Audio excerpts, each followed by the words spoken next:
Assalamualaikum warahmatullahi wabarakatuh. Kami dari kelompok 4 yang terdiri dari saya, Maulana, kemudian Tufa, Halifia, dan juga Sugi. Kelompok kami akan membahas tentang manajemen sumber daya insani, kemudian hakikat manusia, dimensi kemanusiaan, potensi manusia, pengertian manajemen sumber daya insani, tujuan, model tangga kesuksesan, landasan kesuksesan, dan juga muhasabah. Yang pertama adalah hakikat manusia.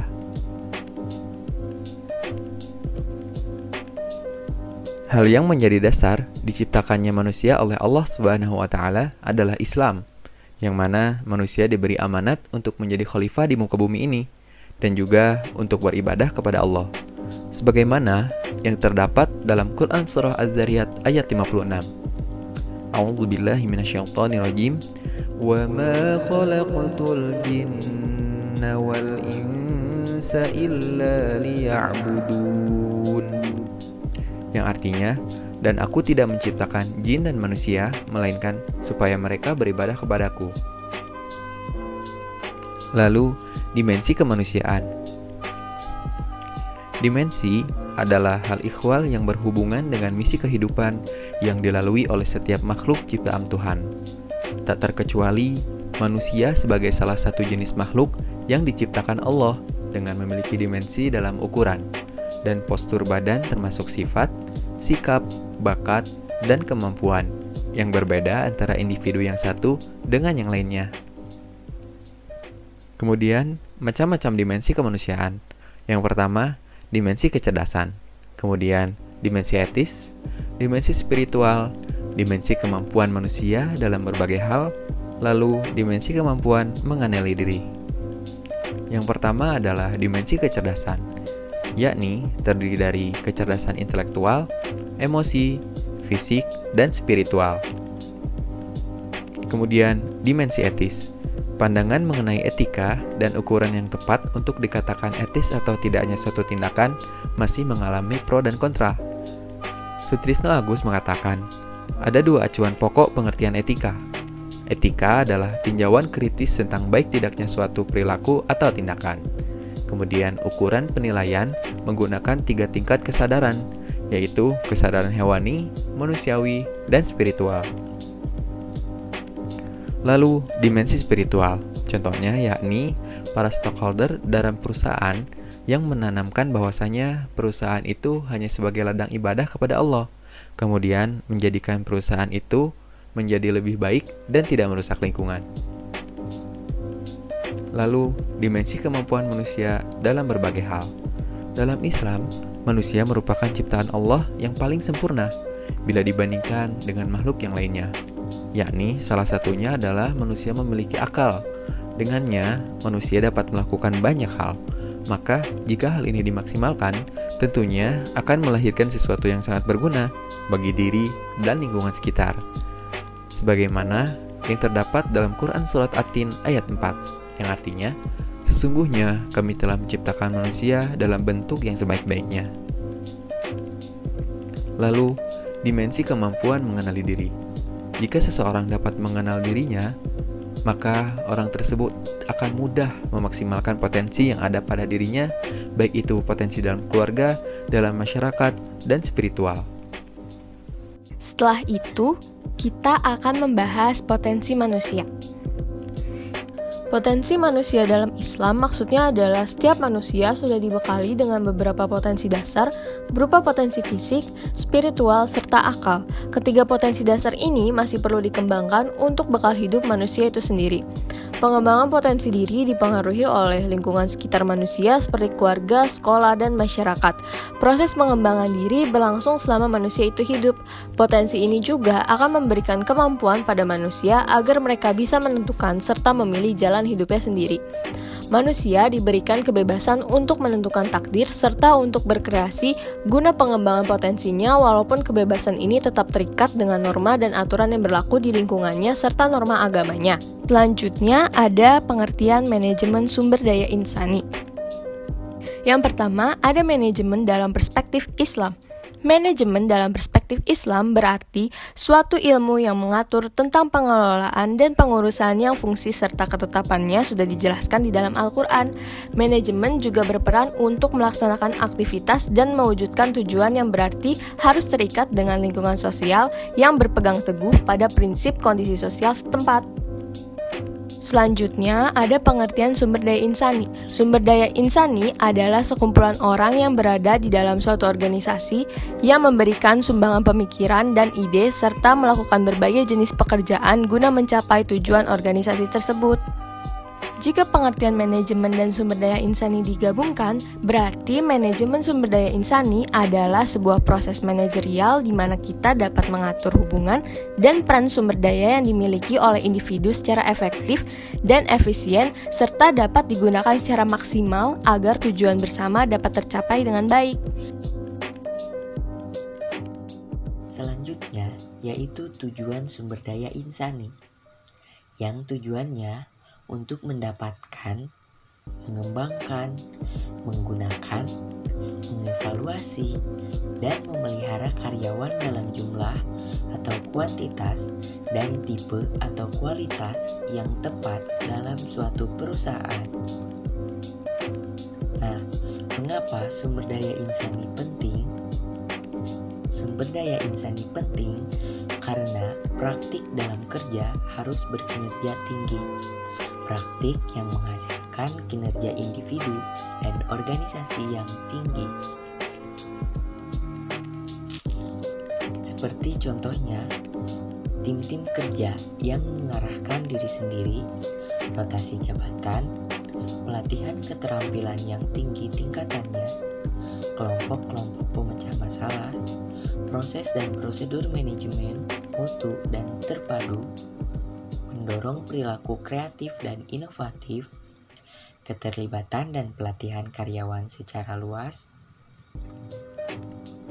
Selanjutnya, pelaksanaan saran-saran karyawan, upah berubah berdasarkan kinerja, pelatihan dan pembinaan, banyak berbagi informasi, menggunakan survei sikap karyawan, integrasi lintas fungsi, serta prosedur perekrutan dan seleksi karyawan yang menyeluruh. Selanjutnya, yaitu model sumber daya insani. Model sumber daya insani terbagi menjadi 6 model. Yang pertama, model klelikal. Yang kedua, model hukum. Yang ketiga, model finansial. Selanjutnya, model manajerial. Yang kelima, model humanistik. Dan yang terakhir, model ilmu perilaku. Selanjutnya yaitu fungsi model sumber daya insani. Yang pertama, model klelikal. Fungsinya untuk memperoleh dan memelihara laporan, data, catatan-catatan, dan melaksanakan tugas-tugas rutin. Yang kedua, model hukum, yang fungsinya untuk memperoleh kekuatan dari keahlian di bidang hukum yang berhubungan antara manajer dengan karyawan untuk bernegosiasi kontrak, pengawasan, dan kepatuhan.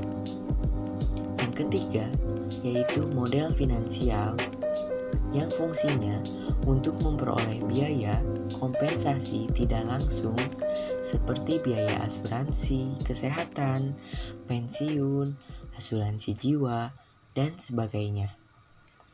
Yang keempat, yaitu model manajerial. Fungsi utama model manajerial sebagai kunci sumber daya insani seperti pengangkatan, evaluasi kinerja, dan pengembangan karyawan.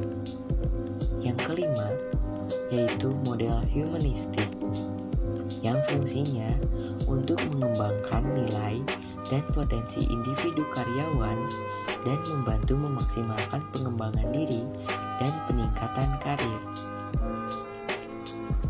Dan yang terakhir, model ilmu perilaku, Ilmu perilaku seperti psikologi dan perilaku organisasi merupakan dasar aktivitas sumber daya insani terhadap perilaku manusia. Tangga kesuksesan menurut Islam, yang pertama itu ada niat. Apapun pekerjaan kita, jika kita tidak memiliki niat yang sama akan sia-sia. Oleh karena itu, pertahankan dalam hati niat yang dalam untuk mencapai kesuksesan dan nyatakan bahwa kita adalah orang pilihan yang akan sukses baik di dunia maupun di akhirat. Yang kedua, beriman dan bertakwa kepada Allah Subhanahu wa Ta'ala. Jika seseorang ingin sukses, mereka harus mendekati Tuhannya dengan menanamkan keimanan dan ketakwaan kepada Allah Subhanahu wa Ta'ala. Yang ketiga, memiliki ilmu. Ilmu adalah kewajiban setiap muslim. Kebanyakan orang yang mengandalkan pekerjaan dan bekerja tanpa ilmu setara dengan berjalan di kegelapan. Yang keempat, ada sedekah. Di dalam Al-Quran, surat Al-Baqarah ayat 261 menyebutkan bahwa perumpamaan orang-orang yang bersedekah harta bendanya di jalan Allah seperti orang yang menanam sebutir biji yang menumbuhkan 7 untai, dan tiap-tiap untai terdapat 100 biji, dan Allah melipat gandakan balasan kepada orang yang dikehendaki, dan Allah Maha Luas lagi Maha Mengetahui. Oleh karena itu, bersedekah dengan bersedekah dapat mendatangkan rezeki dan membersihkan diri dari dosa. Selanjutnya ada bersyukur. Hendaknya kita bersyukur atas nikmat yang telah Allah Subhanahu wa Ta'ala berikan. Sesungguhnya rahmat dan karunia berupa rezeki datang darinya. Serta percayalah Allah Subhanahu wa Ta'ala sudah mengatur skenario terindah untuk umatnya. Selanjutnya, mau berproses untuk mengubah hidup. Di dalam Al-Quran surat Ar-Rod ayat 11 menyebutkan bahwa Allah tidak akan mengubah nasib suatu kaum sampai kaum itu sendiri yang mengubah nasib atau keadaan yang ada pada dirinya. Selanjutnya, istiqomah. Untuk mencapai kesuksesan, kita janganlah menyerah, harus tetap istiqomah dalam rencana yang kita buat ke depannya untuk kebaikan diri kita sendiri. Selanjutnya ada amanah. Sebagai umat hendaklah kita amanah dalam segala apapun, karena dengan amanah orang lain akan percaya akan kinerja kita dan dapat membuka peluang kesuksesan. Yang terakhir, janganlah sombong. Ketika kita sudah mencapai puncak kesuksesan, jangan merasa sombong sedikit pun dan tetaplah rendah hati karena kesuksesan tersebut datangnya dari Allah Subhanahu wa Ta'ala. Selanjutnya, landasan mencapai kesuksesan. Seorang manusia yang ingin sukses haruslah bersikap profesional dalam mencapai tujuan yang sudah mereka rencanakan. Orang yang sukses dan paling mulia di sisi Allah Subhanahu wa Ta'ala adalah seseorang yang mempunyai landasan ketakwaan, sebagaimana dijelaskan dalam firman Allah, "Sesungguhnya orang yang paling mulia di antara kamu di sisi Allah ialah orang yang paling bertakwa di antara kamu. Sesungguhnya Allah Maha Mengetahui lagi Maha Mengenal." Quran Surat Al-Hujurat ayat 13. Namun, untuk mencapai kemuliaan tersebut membutuhkan dua hal, yaitu yang pertama, itisom bihabilillah, adalah komitmen terhadap syariat atau aturan agama Allah Ta'ala dan berusaha mengimplementasikannya ke dalam kehidupan sehari-hari agar terhindar dari kesesatan. Dan yang kedua ada itisom billah, adalah diwujudkan dengan tawakal atau berserah diri meminta ampun atau pertolongan kepada Allah Subhanahu wa Ta'ala agar mendapatkan keselamatan. Selanjutnya ada muhasabah. Muhasabah adalah cara diri untuk mengevaluasi apa yang sudah dilakukan selama ini. Hal ini perlu dilakukan karena dalam ajaran agama Islam, muhasabah dapat memberikan banyak manfaat di dunia maupun di akhirat. Introspeksi atau evaluasi diri yang dapat bersifat agama atau aspek sosial yang dilakukan terhadap hubungan manusia dengan Allah Subhanahu wa Ta'ala atau hablu minallah, manusia dengan manusia atau hablu minan nas, dan hubungan dengan dirinya sendiri, hablu minan nafsi. sebagai jalan menjadi hamba Allah Subhanahu wa Ta'ala yang mulia.